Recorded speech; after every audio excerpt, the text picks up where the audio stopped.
Hello everyone and welcome to OA170. This is certainly a computer course, and so we're going to be using Office applications to kind of train you guys on how to be a little more effective when you're working in an office situation when you have to use these programs. Now, the way you should approach this class, if we look at Module 1 here, and I apologize if my settings on my screen here are a little bit different than yours. Your deadlines might be over here instead. Usually, when we look at these courses, you can skip straight to the assignment, then go say, okay, what do I need to do to get that done? In this class, it's far better if you go to the skill building exercises.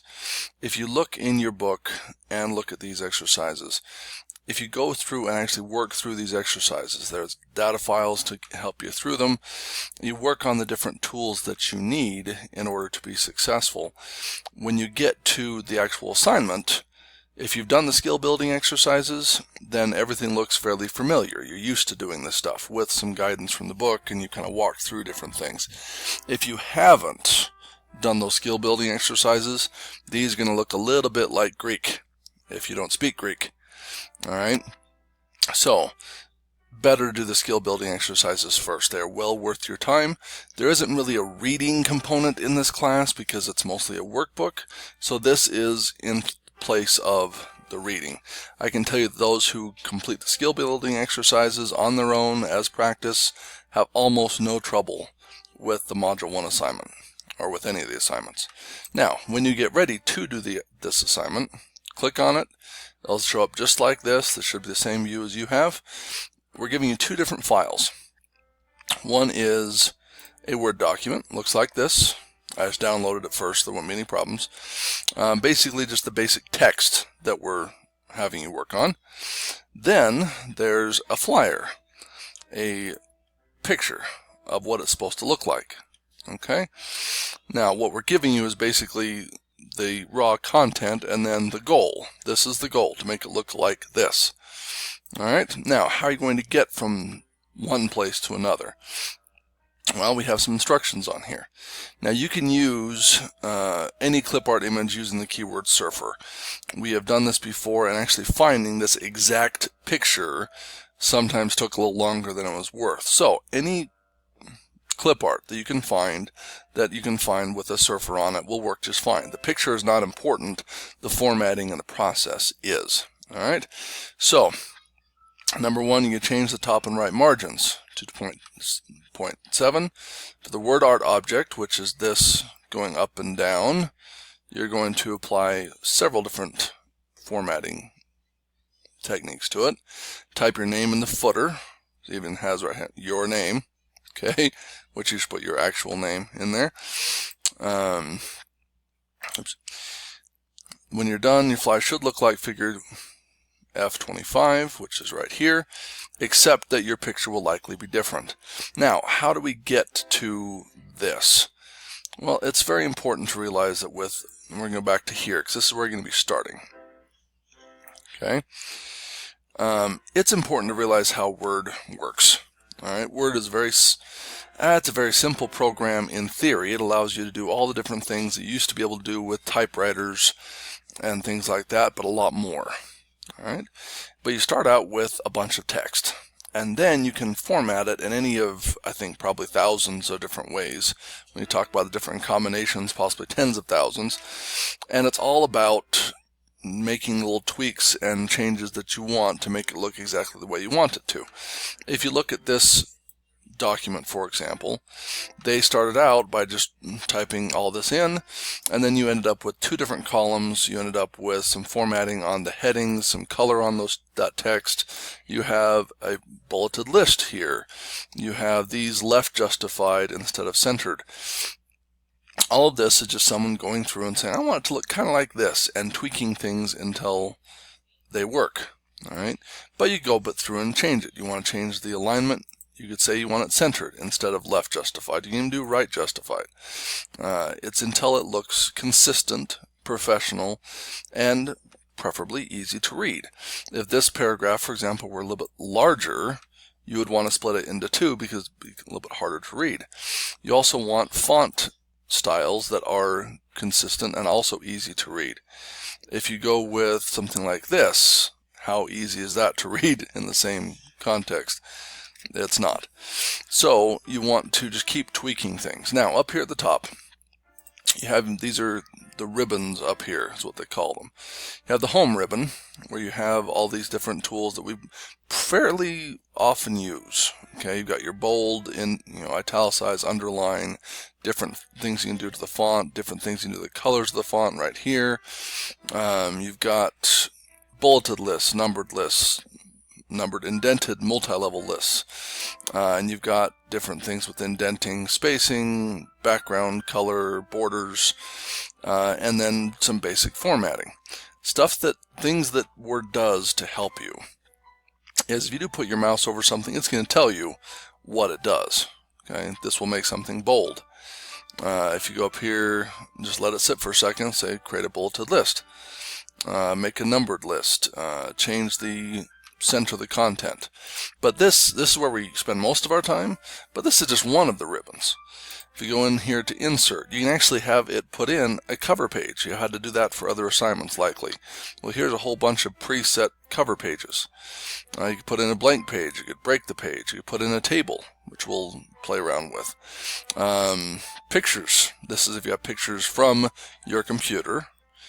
Online pictures, find insert pictures from a variety of online sources. This is what you're going to use to find that clip art of the surfer.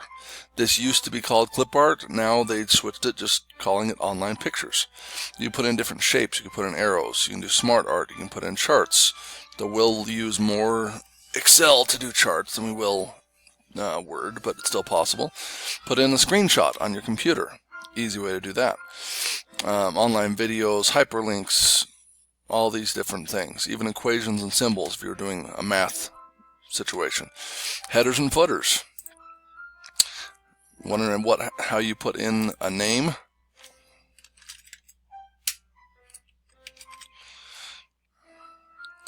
Well, there's your name in a footer, just like the assignment asks for. Alright, there's your footers. What about the design? Well, different formats, different ways to do things. I can click on any of these to change this, but I'll put in a watermark, page colors, page borders, any of this stuff. Page layout. What happens if you want to change the margins like they ask for in the assignment? Well, here you are. I believe it asks for a 0.7, so you're not going to be able to use any of these default ones. Go to custom margins. And this is going to pop up if I clicked on it correctly. Here we go. Oh. That bottom one, 0.7, 0.7, 0.7. You could change it to a landscape so it's wider to the right and left instead of up and down. You do whatever you would like. Hit OK. There's where you change your margins in this assignment, for example. Columns, right now it's in 2 columns. You can make it 3 or 4 if you wanted to. You could change the entire paper size. Change your indenting, change your spacing, etc., etc. References. Have you ever done APA referencing in an assignment for another class? Here's where you could actually have it do your citations for you. Put in all the information right here. It'll even make your references page for you. And you could change it to any style of referencing you wanted to. You could even have it do your table of contents. I wonder if this would do it easily here. Probably not. It'll make your table of contents automatically. If we did this one, it would... Fine. If you made all of these headings, it would make your table of contents for you. Footnotes, endnotes, table of figures, captions, any of those. If you've ever wanted to do mail merging, where you can make all the labels for sending out Christmas cards or things like that, right in here. If you're talking about working with a team and you want to create a document and then send it out and have people make comments on it and help you to edit, which is a wonderful way to have people help you with proofreading, you go to this review tab.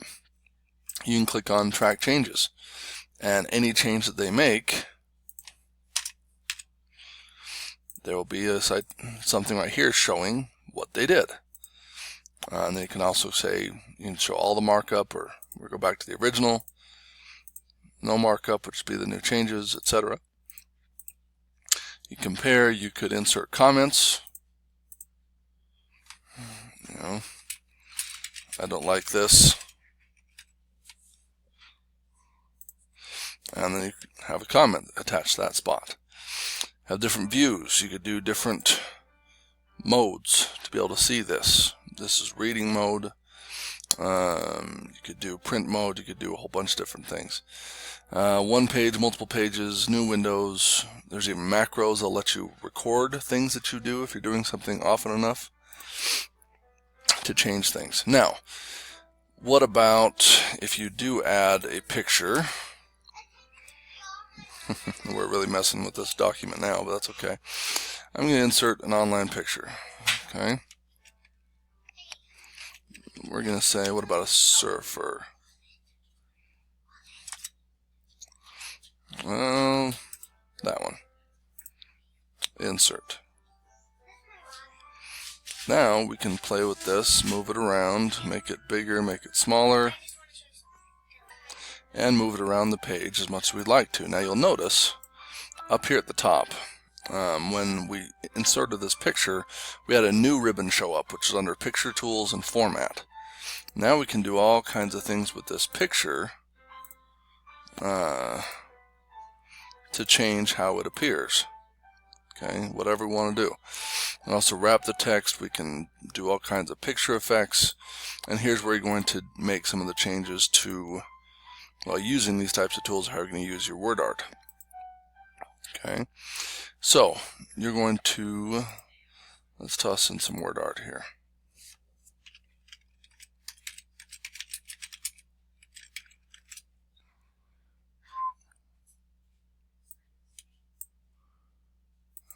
Okay, go turn off track changes because that's annoying. Okay, how am I going to adjust this stuff? Well, here you have it. You change all of this different formatting to use different techniques. You can make it a lot bigger. Alright. You could even change whether this was going ahead of or behind this picture. Turn that. Okay.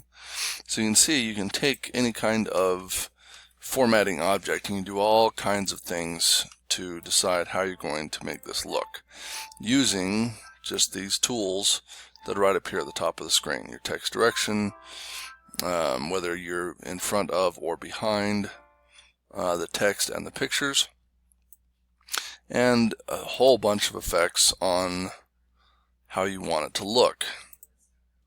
If you want shadows, if you don't, if you want it to be this way or that way or the other way, you flip it around like a propeller. It doesn't really matter. A lot of this is going to be setting up what you need and then tinkering with it and adjusting the formatting until it is the way that you want it to go. And in the assignment, we give you some tips on how to make that happen. Okay?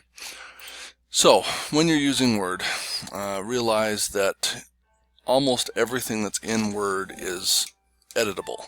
You can change everything about the text. You can add pictures. You can take pictures away. You can add things, take away things, add borders, add shading, add everything, as long as you are willing to get into and use these tools up here at the top of the screen. And there's more that are added as soon as you start working on a new object. You get new tools to work with. Okay? This assignment is to help you work on these new formatting practices, to work on the margins, work on some of these basic tools, inserting pictures, using word art, and doing formatting. Any questions, please let us know, and thank you for watching.